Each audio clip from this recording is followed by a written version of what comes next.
అందరికీ నమస్కారం. మా యొక్క ఈ ఛానల్ ద్వారా న్యాయ సలహాల ద్వారా ఎన్నో వీడియోలు అందిస్తున్నాం. మీరు చూసిన తర్వాత లైక్ చేసి సబ్స్క్రైబ్ చేసి షేర్ చేయాలని కోరుకుంటున్నాను. నా పేరు D Ramareddy, advocate, ex president criminal court బారస్టేను, Nampally criminal court Hyderabad, ex public prosecutor high court, state of Telangana ఉద్యమంలో 2001 నుంచి ఉండి కూడా వేల కేసులు వేసాం కనుక ఉద్యమకారులు కానీ, పార్టీకి సంబంధించిన వాళ్ళు కానీ, ఎందుకంటే నా క్లయింట్లు కానీ, నా ఫ్రెండ్స్ కానీ చాలామంది కూడా అడుగుతూ ఉంటారు, ఈ మధ్యకాలం క్రిమినల్ మొత్తం కూడా చేంజ్ అయిందంట కదా సార్ అని చెప్పేసి. చాలా ఇంపార్టెంట్ క్వశ్చన్ కూడా ఇది. భారతదేశం మొత్తము 29 రాష్ట్రాలలో కూడా క్రిమినల్ మొత్తం కూడా చేంజ్ అయింది. ఇది దీని చట్టం మటుకుము అమలైకం మటుకుము చట్టాలు మటుకుము 2023లా సెంట్రల్ గవర్నమెంట్ పార్లమెంట్లో బిల్లు పాస్ అయిన తర్వాత ఆ బిల్లును రాష్ట్రపతి ఆమోదంగా పంపించిన తర్వాత రాష్ట్రపతి ఆమోదం పొందిన తర్వాత ఈ యాక్ట్లు ఏదైతే ఐపీసీ కానీ, సిఆర్పిసి కానీ, ఇండియన్ ఎవిడెన్స్ యాక్ట్ కానీ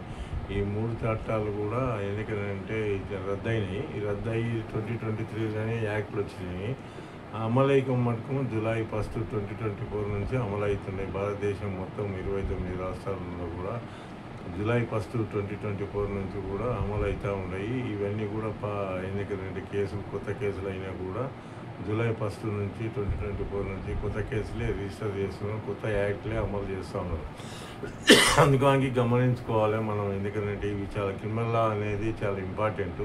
భారతదేశం లా అండ్ ఆర్డర్ కంట్రోల్ చేయాలంటే, శాంతి భద్రతలను కంట్రోల్ చేయాలంటే law and order main important కనుక క్రిమినల్స్ను కఠినంగా శిక్షించాలని చెప్పేసి ఎప్పటి నుంచో ఉన్న పురాతనమైన చట్టాలను ఐపీసీ కానీ, సిఆర్పిసి కానీ, ఇండియన్ ఎవిడెన్స్ కానీ సెంట్రల్ గవర్నమెంట్ రివ్యూ చేసి అవి 3 యాక్ట్లు కూడా రద్దు అయినాయి. సివిల్ కాలేదన్నమాట.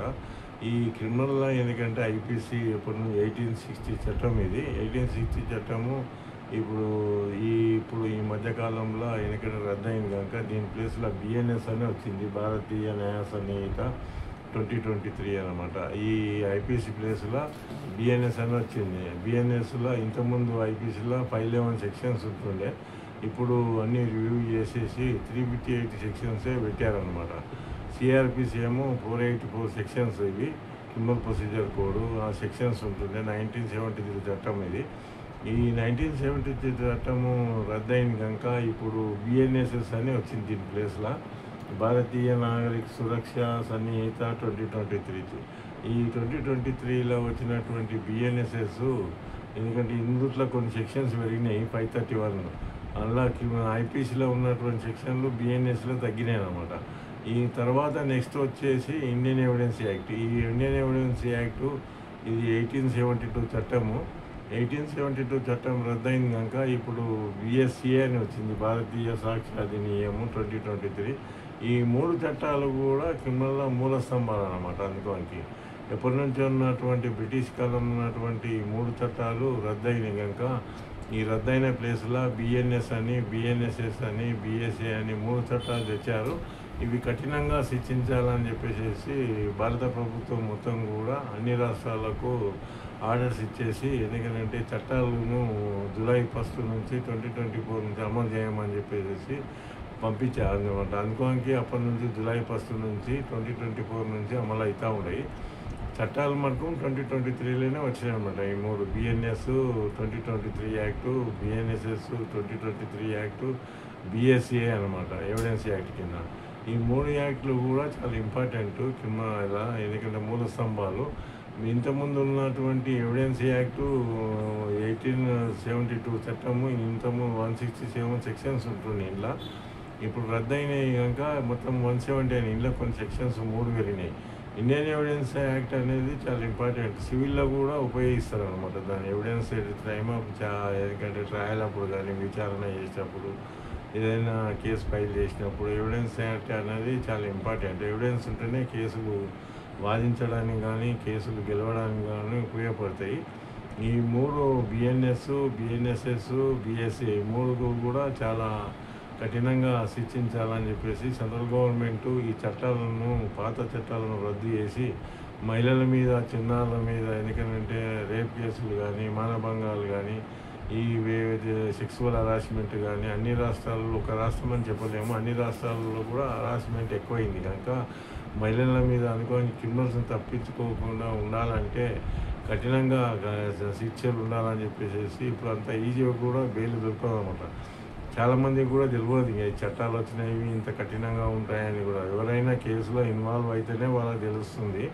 ఎందుకంటే సెంట్రల్ గవర్నమెంట్ కొన్ని సెమినార్స్ కండక్ట్ చేసి ప్రింట్ మీడియా ద్వారా కానీ ఎలక్ట్రానిక్ మీడియా కానీ ప్రచారం చేసి ఉంటే పబ్లిక్ లోపల అవేర్నెస్ అనేది వచ్చేది. అందుకని గమనించుకోవాలి. ఎందుకంటే మీరు ఇప్పుడు అంత పాత చట్టాలలాగా లేవు, కఠినంగా ఉన్నాయి కనుక అందరూ జాగ్రత్తగా ఉండాలి. ఎందుకంటే ఫాలో కావాలి. ల్యాండ్ ఆర్డర్ అనేది చాలా ఇంపార్టెంట్. శాంతి భద్రతలు ఉంటేనే మన ఒక దేశానికి వేరే కంట్రీ వాళ్ళు వచ్చి పెట్టుబడులు కానీ మిగతా కానీ పెట్టడానికి ఆస్కారం ఉంటుంది. అన్ఎంప్లాయ్మెంట్ కూడా తగ్గుతుంది, ఎంప్లాయ్మెంట్ పెరుగుతుంది. ఇంకా పెట్టుబడులు వచ్చినప్పుడు కంపెనీలు కానీ మిగతా కానీ అవన్నీ కూడా పెరగాలంటే స్టూడెంట్స్కు ఎక్కువ మటుకు ఎంప్లాయ్మెంట్ రావాలంటే శాంతి భద్రతలు ప్రతి ఒక్క రాష్ట్రంలో ఉండాలన్నమాట. ఈ రాష్ట్రాల్లో ఉన్నప్పుడే శాంతి భద్రతలు ఉన్నప్పుడే మనకు ఎందుకంటే పెట్టుబడులు వేరే కంట్రీల నుంచి వస్తాయి. రాష్ట్రం కూడా ప్రతి ఒక్క దేశం కూడా మన భారతదేశం కూడా డెవలప్ కానికి ఉంటుంది. 29 రాష్ట్రాలు కూడా డెవలప్ కానికి ఆస్కారం ఉంటుంది. అందుకని సెంట్రల్ గవర్నమెంట్ ఆలోచించేసి ఈ పురాతనమైన చట్టాలను రద్దు చేసి కొత్త చట్టాలను తెచ్చారు. అందుకని చెప్పేసి మీరు గమనించుకొని ప్రతి ఒక్కరు కూడా ఎందుకంటే ఫాలో అయితే కావాలి. ఎందుకంటే ఈ చట్టాల వల్ల చాలా ఉపయోగం కూడా ఉంది ఇప్పుడు అనమాట. అందుకని ఎప్పుడో ఉన్న బ్రిటిష్ కాలంలో చట్టాలు 3 కూడా రద్దయినాయి కనుక ఈ ఏదైతే ఐపీసీ కానీ సిఆర్పిసి కానీ ఇండియన్ ఎవిడెన్స్ యాక్ట్ కానీ ఈ 3 చట్టాలు కూడా రద్దయినాయి. ఇప్పుడు అనుకోని కొత్త చట్టాల వల్లనే కేసులు బుక్ చేస్తూ ఉన్నారు. సార్ మరి పాత చట్టాలు ఏమవుతాయి సార్ అంటే పాత కేసులు అన్నీ కూడా పాత చట్టాలనే ప్రొసీజర్ ఫాలో అవుతారు. ఈ జూలై 1 నుంచి కేసులు బుక్ అయినవన్నీ కూడా కొత్త ప్రొసీజరే ఫాలో కావాల్సి వస్తుంది అనమాట. అందుకని చెప్పేసి చాలా ఇంపార్టెంట్ కూడా ఈ క్రిమినల్ లా అనేది భారతదేశం మొత్తం 29 రాష్ట్రాల్లో కూడా చాలా ఇంపార్టెంట్ అనమాట. అందుకని చాలామంది కూడా నాకు ఫోన్ చేస్తూ ఉంటారు ఈ మధ్యకాలం. ఎందుకంటే భూమి రేట్లు పెరిగిన వల్ల లోకల్ ఎంక్వైరీ అని జడ్జి గారి దగ్గర ఆర్డర్ తీసుకొని వస్తున్నారు సార్. వాళ్ళు కన్సల్ట్ పోలీసు వాళ్ళు కానీ లోకల్ జ్యూడిక్షన్ పోలీసు వాళ్ళు కానీ ఇవన్నీ కూడా లోకల్ ఎంక్వైరీ అంటే ఏంటి సార్ అని చెప్పేసి అడుగుతూ ఉన్నారు. లోకల్ ఎంక్వైరీ అంటే లోకల్ విచారణ ఏదైతే హద్దులు ఉంటాయో హద్దుల దగ్గర కొట్లాటలు అయినప్పుడు ఎంత శాంతి భద్రతలు భంగం కలిగించినప్పుడు ఈ సెక్షన్ 167 కింద బిఎన్ఎస్ఎస్ యాక్ట్ ప్రకారము ఇంతకుముందు 148 సిఆర్పిసి ప్రకారము జడ్జి గారు ఆర్డర్ ఇచ్చేసి లోకల్ ఎంక్వైరీ చేయమని చెప్పేసి రిసీవర్ను అపాయింట్ చేసేసి చేస్తున్నారు అన్నమాట. కమిషన్ కానీ రిసీవర్ను కానీ ఈ యాక్ట్లు అనేది చాలా ఇంపార్టెంట్. ఇప్పుడు ఎందుకైతే మనకు బిఎన్ఎస్ఎస్ కింద 531 సెక్షన్స్ వచ్చినావో ఒక్కొక్క సెక్షన్ ఒక ప్రొసీజర్ అనమాట. ఈ లోకల్ ఎంక్వైరీ అనేది స్థిరాస్తి యొక్క కొట్లాటలు వచ్చినప్పుడే ఇవన్నీ కూడా లోకల్ ఎంక్వైరీ జరుగుతుంది. లోకల్ ఎంక్వైరీ జరిగినప్పుడు మీకు కూడా మంచి జరుగుతుంది. ఆ భూమి ఎవరు సరిహద్దులు ఉండవు కానీ నీటి యొక్క డిస్ప్యూట్ కానీ మిగతా యొక్క నీళ్ళు ఎందుకంటే కొన్ని నీళ్ళు వాటర్ అక్కడ నుంచి ఇక్కడ నుంచి వస్తున్నప్పుడు ఆ వాటర్ ఎవరు ఉపయోగించుకోవాలనేది కూడా జడ్జి గారు డిసైడ్ చేస్తారు. రిసీవర్స్ వస్తారు కనుక అవన్నీ కూడా మీరు కొట్లాటలు ఎక్కువయ్యి ఎందుకంటే మర్డర్లు కూడా అవుతున్నాయి. ఈ మధ్యకాలం నేను చూసిన కొన్ని ప్రింట్ మీడియాల ద్వారా కానీ భూమి హద్దుల దగ్గర కొట్లాటలు అయ్యి చాలామంది కూడా ఇంజురీస్ అవుతున్నారు, కొట్లాటలు ఎక్కువ అవుతున్నాయి. అటువంటి పరిస్థితిలో ఈ 167 బిఎన్ఎస్ఎస్ యాక్ట్ ప్రకారము లార్డ్షిప్స్ ఎందుకంటే ఎంక్వైరీ చేయడానికి రిసీవర్ని అపాయింట్ చేసేసి ఈ 167 అనేది అప్లై చేస్తారనమాట. అప్లై చేసినప్పుడు వాళ్ళు వస్తారనమాట. వచ్చేసి నీటి ఇప్పుడైతే ఇందులో బిఎన్ఎస్ఎస్ కింద 164, 165, 166 కింద ఏవైతే ఉంటావో నీటి హద్దులు కానీ స్థిరాస్తి హద్దులు కానీ నీటి కొట్టాలు కానీ ఈ 3 సెక్షన్ల కింద ఏవైతే ఉంటావో అన్ని 3 సెక్షన్లన్నీ కూడా ఫాలో అయ్యే ఈ 167 కింద అపాయింట్ చేస్తారనమాట. 167 అనేది ఆ యొక్క లోకల్ జ్యూడిక్షన్ అనేది ఉంటుంది. లోకల్ జ్యూడిక్షన్ అంటే ఆ కోర్టు పరిధి లోపల ఉన్నటువంటి ఆ పోలీస్ స్టేషన్ పరిధి లోపల ఉన్నటువంటి లోకల్ దాన్ని లోకల్ ఎంక్వైరీ అంటారు. వాళ్ళకు ఎందుకంటే వాళ్ళకు రానప్పుడు వేరే పోలీస్ స్టేషన్కు పోవాల్సి వస్తుంది.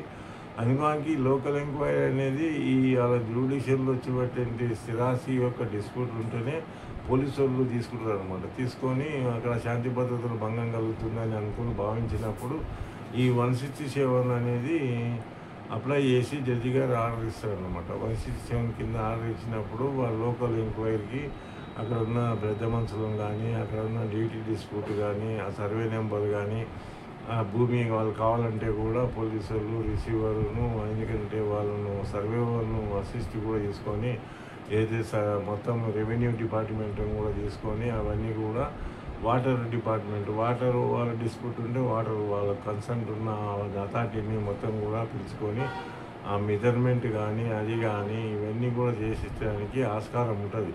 దాన్నే లోకల్ ఎంక్వైరీ అంటారు. లోకల్ ఎంక్వైరీ అయినప్పుడు చాలా ఎందుకంటే అందరూ కూడా కోఆపరేట్ చేయాలి.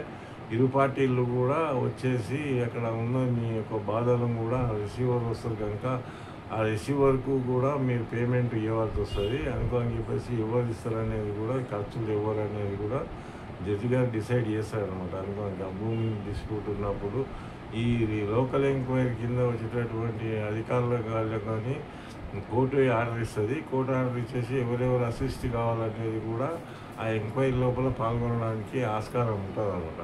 ఇవన్నీ చట్టం ప్రకారమే ప్రతి ఒక్కరు ఫాలో కావాలి. చట్ట ప్రకారమే భారతదేశం మొత్తం కూడా ఈ ప్రొసీజర్ ఆఫ్ లా అనేది చాలా ఇంపార్టెంట్. అడ్వకేట్లు కానీ, పోలీసు వాళ్ళు కానీ, జనరల్ పబ్లిక్ కానీ, జడ్జెస్ కానీ ఈ ప్రొసీజర్ ప్రకారమే ఫాలో అవుతారు. అందుకని ఈ ప్రొసీజర్ అనేది ఇంతకుముందు సిఆర్పిసి లా 148 ఏదైతే ఉందో చట్టము, ఆ చట్టం రద్దయింది కనుక ఇప్పుడు 167 కింద BNSS యాక్ట్ ప్రకారము, అందుకని దీని ప్రకారము లోకల్ ఎంక్వైరీ జరగడానికి ఆస్కారం ఉంటుంది. అందుకని చాలామంది కూడా ఈ మధ్యకాలం భూమి రేట్లు ఎక్కువ వేయడం వల్ల డిస్ప్యూట్ కూడా ఎక్కువ పెరిగింది.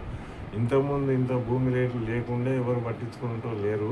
ఇవి సరిహద్దుల దగ్గర ఎవరైతే ఉంటారో దాని గట్టులు కానీ దాని కొట్లాటలని ఇవన్నీ భూమి కొట్లాటలు, ఎందుకంటే సర్వే నెంబర్ల కాడ ఇవన్నీ కూడా ఎవరో ట్రెస్పాస్ అవుతుంటారు. ట్రెస్పాస్ అయినప్పుడు దానికి అద్దులే ఉన్నాయని కూడా వీళ్ళు లోకల్ ఎంక్వైరీ జరిగినప్పుడు ఫిక్స్ చేయడానికి ఆస్కారం ఉంటుంది. అందుకని సర్వేవర్గా దాని గవర్నమెంట్ మెజర్మెంట్ చేసేసి దాని యొక్క కొలతలన్నీ తీసుకున్న తర్వాత అక్కడ ఉన్న లోకల్ ఎవరైతే ఉంటారో వాళ్ళ సంతకాలు కూడా చేసుకుంటారు. అనుకోగా రిసీవర్ ఎందుకంటే కోర్టు సబ్మిట్ చేస్తారు. సబ్మిట్ చేసిన తర్వాత కోర్టు డిసైడ్ చేస్తారు అనమాట. ఇవన్నీ కూడా చాలా ఇంపార్టెంట్. అందుకని ఈ మధ్యకాలం చాలామంది కూడా నాకు ఫోన్ చేస్తూ ఉంటారు, కొట్లాటలు ఎక్కువైతుంది సార్ భూమి కాడ అని చెప్పేసి కూడా. ఇవన్నీ కూడా ఈ మధ్యకాలంలో జనరల్గా అందరికీ వచ్చేటువంటి ప్రాబ్లమ్స్ ఇవి. అందుకని చెప్పేసి లోకల్ ఎంక్వైరీ అని మీ జడ్జి దగ్గర ఎంక్వైరీ కోసం ఒక పిటిషన్ పెట్టుకున్నట్లయితే జడ్జి గారు దాన్ని పరిశీలించేసి ఆర్డర్ ఇవ్వడానికి ఆస్కారం ఉంటుంది. అందుకని ఈ లోకల్ ఎంక్వైరీ అనేది చాలా ఇంపార్టెంట్. అందుకని చాలామంది కూడా డిస్ప్యూట్ పెరిగింది. వాటర్ యొక్క వాడకము ఎవరో ఎక్కువ వాడుతున్నారు, ఎవరు ఎక్కువ తక్కువ వాడుతున్నారు అనేది కూడా నీళ్ళు, ఎందుకంటే కొన్ని ప్రాజెక్టుల నుంచి వచ్చే నీళ్ళు కొంతమందికి సరిగా ఎందుకంటే విధింపులు కానీ షేరు కానీ సరిగా రానప్పుడు ఈ కొట్లాటలు కూడా భూమి కాడ అవుతూ ఉంటాయి కనుక పలానాళ్ళు ఎంకరేజ్ అయ్యి ఈ వాటర్ని మలుపుకపోతుంది సార్, వాటర్ని వాళ్ళే తీసుకుంటున్నారు, వాళ్ళే యూజ్ చేసుకుంటున్నారు అని చెప్పేసి కూడా ఆడ కూడా కొట్లాటలు అవుతుంటాయి. ఈ భూమి కొట్లాటలు, స్థిరాస్తి యొక్క కొట్లాటలు జరిగినప్పుడు ఈ లోకల్ ఎంక్వైరీ అనేది వేయడానికి ఆస్కారం ఉంటుంది. ఈ 167 BNSS యాక్ట్ చెప్పేది అదే అనమాట. ఈ 167 చెప్పినప్పుడు ఈ 164, 165, 166 కింద ఏవైతే డిస్ప్యూట్ ఉంటావో ఆ డిస్ప్యూట్ను సాల్వ్ చేయడానికి ఈ లోకల్ ఎంక్వైరీ అనేది చేస్తారన్నమాట. అందుకని ప్రతి ఒక్కరు కూడా మీకు వచ్చినప్పుడు ఎవరైనా వచ్చినప్పుడు ఆఫీసర్స్ కానీ కోర్టు నుంచి ఎవరైనా వచ్చినప్పుడు మీకు కోఆపరేట్ చేసి మీకున్న ప్రాబ్లమ్స్ అన్నీ కూడా చెప్పుకున్నట్లయితే జడ్జి గారు డిసైడ్ చేస్తారనమాట. అందుకని ఇది చాలా ఇంపార్టెంట్ సెక్షన్. అందుకని ఇప్పుడు 167 అనేది ఈ మధ్యకాలంలో ఎక్కువ డిస్ప్యూట్లు జరుగుతున్నాయి కనుక ఈ BNSS 167B కింద మీరు పెట్టుకొని ఇంకా న్యాయం జరగడానికి ఆస్కారం ఉంటుంది. భారతదేశం మొత్తం 29 రాష్ట్రాలలో కూడా ఫాలో కావాల్సిందే. ఇది అందుకని చట్టం అందరికీ కూడా చాలా ఇంపార్టెంట్ అనమాట. ప్రొసీజర్ ఆఫ్ లా చాలా ఇంపార్టెంట్. ప్రొసీజర్ లా ప్రకారమే ప్రతి ఒక్కరు ఫాలో కావాలి ఎవరైనా కూడా. అందుకని ఇవన్నీ చూసి ఫాలో అవుతారని చెప్పి కోరుకుంటున్నా. అందరికీ నా ధన్యవాదాలు.